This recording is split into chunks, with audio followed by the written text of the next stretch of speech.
Hello and welcome to the CNBC Africa special. I'm Chris Bishop, the managing editor of Forbes Africa. Now we have one of the contenders for the presidency of one of Africa's biggest economies, a contest that promises to be one of the country's most dramatic yet. It will be held in December when President Jacob Zuma steps down. Now the man here in the studio with me, he was the ANC's former Treasurer General. He is a global businessman and a kingmaker in South African politics. Also, he's an attorney who's taken a keen interest in mining. His name is Mathews Phosa. He joins me right now. Thank you very much for joining us here. Very, very sad day for this continent today. It's the 5th anniversary of what is known in the papers as the Marikana massacre here in the northwest province of South Africa. 5 years after, what do you think those 34 people who were killed on that day, what has been the justice, if any, for their families? Well, thank you for inviting me to this discussion, an exchange of ideas. Indeed, a very sad day for our country. 34 miners mowed down in full view of everyone, cold killed by a democratic government of South Africa, with a black president, black minister of police, black commissioner of police. It's a shame to us. It's a terrible stain on our democracy. And we say, as a nation, never must it ever happen on our watch or on anyone else's watch. Every human life loss is a calamity for us. This was the worst killing in this country. The worst since Sharpeville. Sharpeville in 1960. Yeah, we emulated apartheid in a very bad way. Should never happen again. The sad thing about it is that until today, 5 years later, no one is facing prosecution. After cold matters, no one is facing prosecution. No politician has been held to account. No one. And nothing is done. And we had this commission, the Farlam Commission, that went on for years and gathered evidence and saw argument over what happened, and yet nothing has come out of it. I think the commission, with respect, was a damn squib. It should have very pointedly said who must be investigated, who must be prosecuted, who must be held to account at the political level, police level, and all levels. That's where we are now. We are where, if you look at the whole mining industry, away from loanmen, the workers in South Africa are still being treated like animals. And it's not right. People in the mining sector must try and respect the human rights of workers and give them that status of being human beings. The salaries, which was one of the biggest issues in the loanmen strikes, have not really improved. But not only in loanmen, but in the whole mining sector. And a call must be made to all mining sectors in Africa that we should treat workers, mine workers, with dignity, and other workers, and that we should reward them for their services. The gap between the wage of the CEO and the management and the workers is staggering. We need to look at that and say, how do we adjust it? The other thing, which was a problem in Marikana, which has been picked up, is that the housing conditions are terrible. And up to today, London has done really nothing except mouthing sweet slogans about building houses. I know that situation. They haven't done much, really. Well, not even the houses. I mean, yesterday I was listening to Ben Magara, the CEO of Lonmin, on the radio, and he was saying, it's our duty to see those of us who are left alive to see that this never happens again, which, again, I'm not sure how much comfort that will give to the families. But also he said they were going to open a memorial garden at Lonmin. I mean, people want houses, they want jobs. He can do that for himself. What about the orphans? We have no fathers today. We have no bursaries, and I'm happy to hear the noise about Lonmin come with bursaries. We'd like all mines to do the same. You don't give children bursaries because someone has died. You have it as a matter of policy to look after one of the working conditions of your workers, that their children will be educated. It's good for the children, it's good for the economy of the country. I would like the mining sector to take this issue of education very seriously, the issue of housing very seriously. The other big issue in South Africa, I don't know about other African countries, the separation of the mine workers from the local communities. It creates problems that the local communities begin to say, they're here to take our jobs.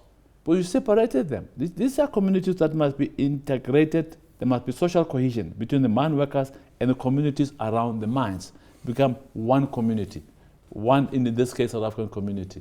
But of course, one human community, because some of the workers in this case come from Lesotho, Swaziland, and neighboring countries, and we must embrace all those workers. And it's ironic that one of the organizations that's been providing houses for some of the families of the victims of Marikana has been AMCU, the union. They've opened, they've given houses in the Eastern Cape to some of the families, and this is surely just a drop in the ocean for families that suffered so much. But give AMCU credit for the gesture. But we should call on the government, which is their responsibility to provide housing in the country, to work together with private sector to do it, not only at Lonmin, but at all mines in this country. But like I said, the conditions, living conditions and working conditions of the mine workers are deplorable in this country. So moving on to the Mining Charter, or Mining Charter 3 as it's been called in the newspapers, this rewrite, which took nearly 5 years to come up with, is going to be challenged by the mining companies through the Chamber of Mines next month in the High Court. It seems to me that at the moment one of the biggest mining operations on the continent here in South Africa is in turmoil. I mean, there's like, 14,000 jobs currently at risk in gold, also in platinum. I think that the industry itself is really going to have questions over its very survival. Well, before the minister published that charter, I had dinner with him. And I seemed to say to him in a diplomatic manner, I think there'll be problems. I don't think he got the message. And a few weeks later, I was the first South African to mount an assault on that once he has published it. Or before, but then he still went ahead and published it. And it's all system go. The unions are attacking him, the ANC governments are attacking him, the Chamber of Mines are attacking him. It then it comes to still a moratorium. And they still is forced to retreat on it because he doesn't know what he's doing. He's lost. You must think about someone in the middle of the game changing the rules of the game. That's what he's trying to do. We'll never accept that. You're an attorney. I mean, you've had a look at the Mining Charter and what's in there. It's going to court. What are the chances that it's going to be slung straight out again and back to the ministry to start again? I think the chances are more than 90% to be thrown out of existence. It's so unfair. How do you just allocate shares in a company in such an arbitrary manner?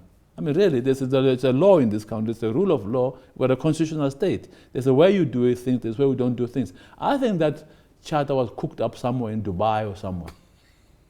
Dubai, we'll talk a bit more about that later.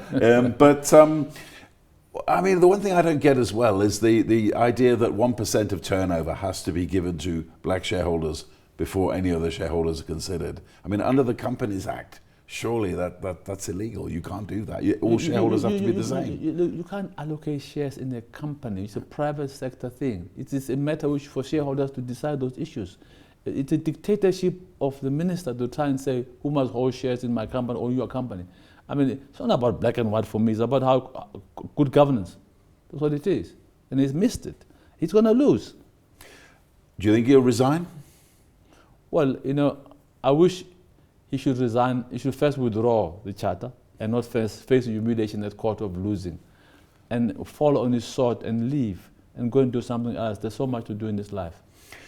But if it's withdrawn, as the Chamber of Mines is asking it to be reviewed and set aside, if it's withdrawn, will it just, the status quo, go back to what it was before? Of course, yes. And that's it? Yes, and that's it. They must leave us to do business. Another 5 years of drawing up another charter, maybe. But overall, a lot of the people were telling me, for instance, some of the mining companies telling me they're not going to apply for any more licenses if this charter goes through. Well, it's bigger than that. We're chasing away investment from this country. We stop looking like an attractive investment destination. Money is a coward. Money will go away safe, and money will leave our shores with our minerals. We'll just sit and look at each other. But you had dinner with the mining minister the night before he put it forward. Not the night before, weeks before. The week before. And I indicated to him, you're going to be in trouble. Mr. Musebenzi is one. Why do you think he did it then? You know the man. I think he's a puppet of some Gupta-controlled personalities. It's not him. I know him. It's not him. But he's been manipulated by certain interests, which are not in the interest of South Africans. Well, that's one issue I'd like to raise with you. I'm going to talk more in the second half about your political ambitions in this country. But this Gupta thing, I mean, the Gupta brothers, there's three of them for people out in the continent who may not have heard of it yet. They are business people. They came here 20 odd years ago to set up a small business, and it seems now they've become multi-billionaires in everything from mining to services to property and what have you. And they've got some terrible stick from the people here. What would you do about it if you were in power? I would look at all the allegations against them, ask the police open dockets and investigate each allegation, and where they find that there was wrongdoing, prosecute the Guptas and those who collaborate with them. But there are others who don't carry that same name but who collaborate with them. The president's son, to Duzane Zuma, is a partner. And when the president is being asked, what's really happening here? He says, go and ask the Gupta. But the question is, who is president of South Africa? It's him. And there's this tsunami of emails which indicate how they capture the state, they capture the ANC itself up to the branches, and they capture parastatals, and they loot them. I mean, really, they eventually decide the cabinet, who will be in the cabinet, who will be out of the cabinet. They've captured political and economic power. The president allows it. They landed at an airport, which is a very sensitive airport, without permit. And they went to Sun City, and they have a big wedding at our cost. And no one charges them for anything. One question I have for you. You're a stalwart of the liberation movement of South Africa, right? One thing, I mean, myself, I'm an adopted citizen of this country, but one thing that always impressed me... No, you are a citizen of this country. What's wrong with you? I'm a taxpayer. No, but I took citizenship. But anyway, what I'm saying is that one thing that impressed me when I first came to this country, the politicians that I knew and worked with then, they used to say, you know what? No one tells us what to do in our country. This is the country we liberated. This is the country we fought for. No one's going to tell. And yet you have outsiders, business interests here telling. Why do you think that principle has been just abandoned? Because the president has an interest in economic success. The very participation of his son in that whole thing. The massive immunity from prosecution. Daylight. Who's prosecuting them? Who's investigating them? Nobody. Yet, they want to try and prosecute Pravin Gordhan for nothing. But the Guptas, there's so many charges you can lay against them, but no one is prosecuting them. The president is giving them protection. And the sooner the president removes that protection, the sooner they will be out of this country. As far as I'm concerned, they should take the next flight and leave this country. Okay, we're going to talk a lot more about politics and your particular presidential bid in the second half. Do stay with us on this CNBC Africa special. We'll be talking to Mathews Phosa again in the second half.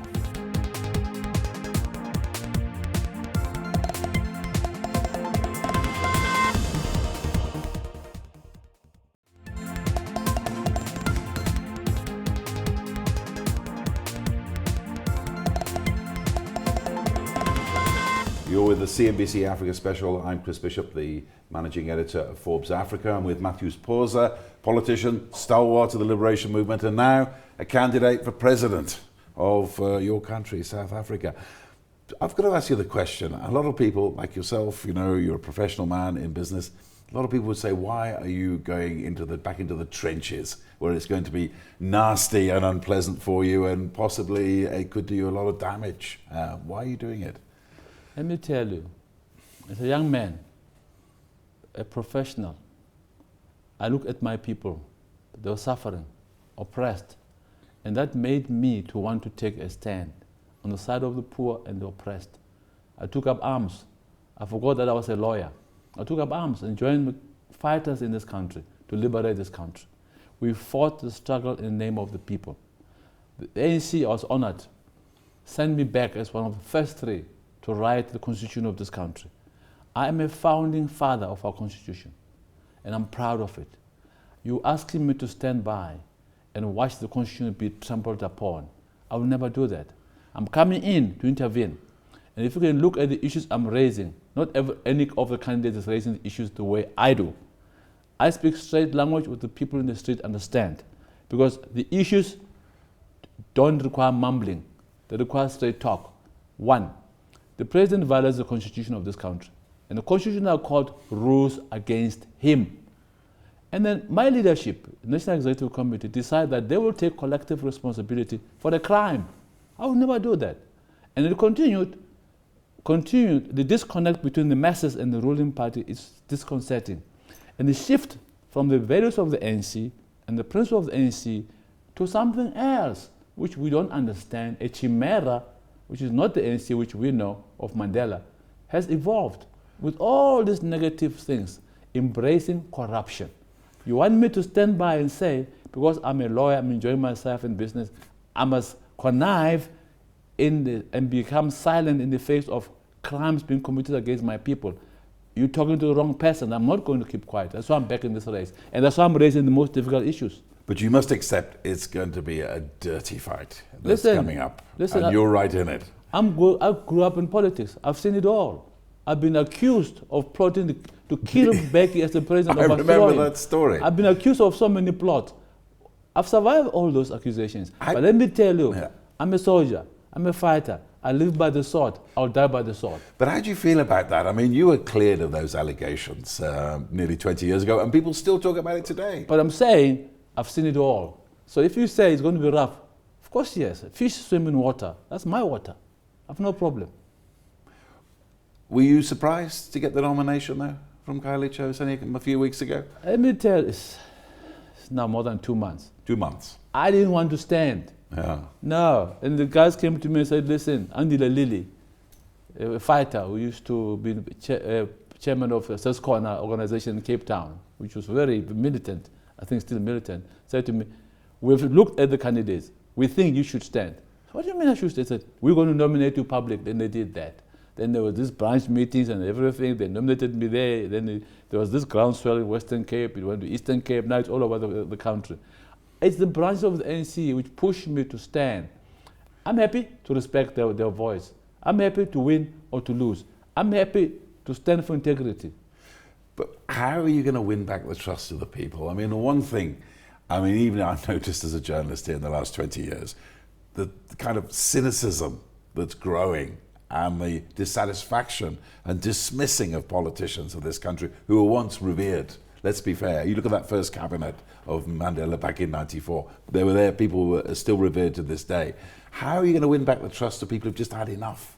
We need to restore the moral authority of the African National Congress, because the people have lost faith because of the things we're talking about, largely corruption. People who see ANC as synonymous with corruption. And it's, from an ANC point of view, I think it's unfair, because it's the individuals in the ANC. But then it's not unfair for people to blame the ANC, because the ANC is doing nothing about it, and therefore they'll blame us, and we must accept that criticism. So we need to restore the moral authority of the ANC by going back to the source, going back to where Mandela and Sisulu stood. Let's not move away from that, but that made people respect us. Let's go back there. You never had that Mandela benefited his children or his relatives in with power, or Sisulu, or any of those leaders, not even in Mbeki. Now Zuma blatantly does it and he doesn't think there's anything wrong with it. When he asked about it, he laughs at people and he starts singing. He's not taking it serious.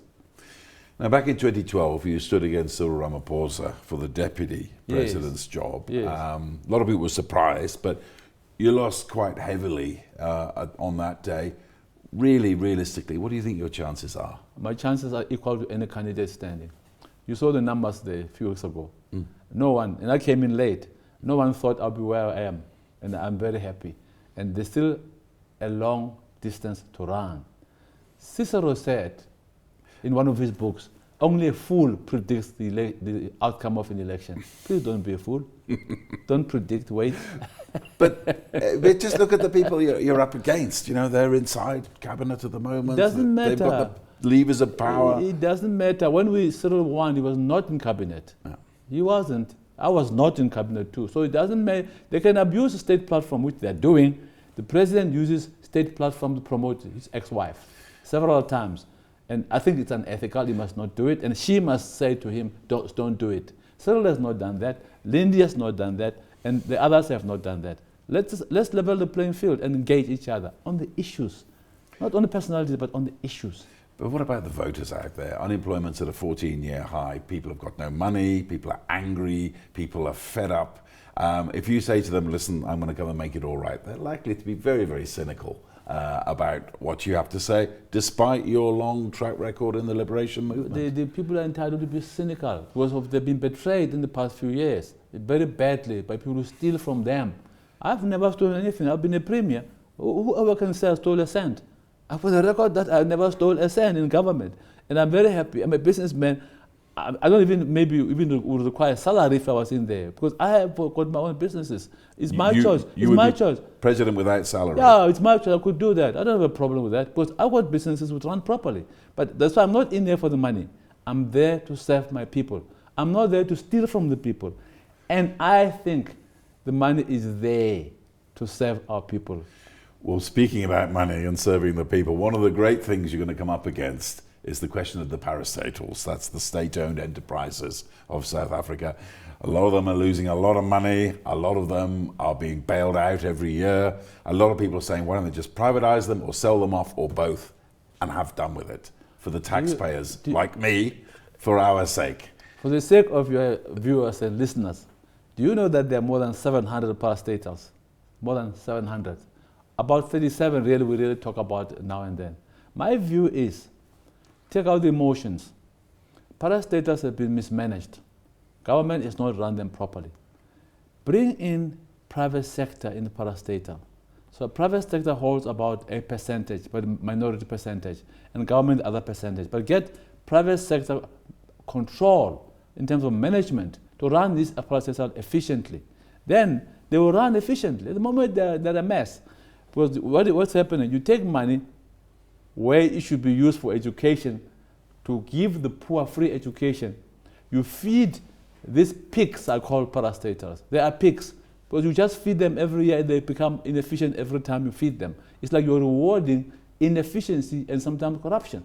I think that should stop. But it will only effectively stop if we begin to say, who invests in them? Allow private sector to come in. They must put money in there. Who manages them and how they manage? And they must comply with corporate governance along like companies in this country. Then, once the governance is in place and there's efficiencies, the parastatal will not need to be bailed out.